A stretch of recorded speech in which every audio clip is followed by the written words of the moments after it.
नमस्कार, lead India publishers association के इस सेशन सवाल आपके में आपका बहुत बहुत स्वागत है। मैं हूं डॉक्टर तरुणा एस्कॉर्ड। एक सवाल है जो काफ़ी लोगों ने पूछा है।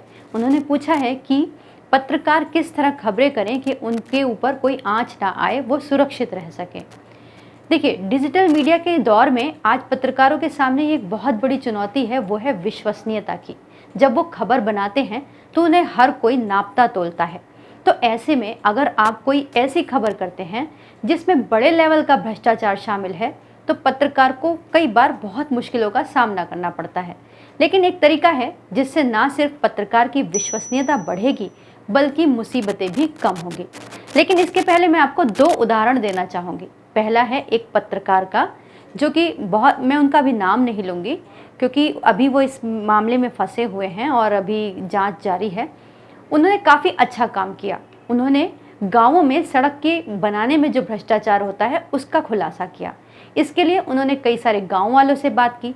जब वो गाँव वाले कैमरा पर आए तो उन्होंने, जो एक तरीके से कहें साफ साफ, वो अपनी बात से मुकर गए और कैमरे पर उन्होंने कहा कि हमें इस बात की जानकारी नहीं है। तो एक तरीके से पत्रकार वहाँ पर उस फैक्ट को पूरी तरह से पेश नहीं कर पाए और वो इस समय मुसीबत में है। ठीक इसी तरह की भ्रष्टाचार की खबर लीड इंडिया फ्रेंचाइजी है जो बस्तर से है, उन्होंने भी की, लेकिन उन्होंने उससे संबंधित दस्तावेज इकट्ठे किए। इसी तरह बीबीसी ने भी प्रधानमंत्री आवास योजना में भ्रष्टाचार का खुलासा किया। लेकिन इस खुलासे में उन दोनों का सबसे बड़ा हथियार जो था वो था उनका न्यूज सोर्स, और वो था RTI यानी right to information. Right to information के थ्रू जुटाए गए दस्तावेज के आधार पर बीबीसी और वो पत्रकार अधिक सेफ पोजीशन में थे।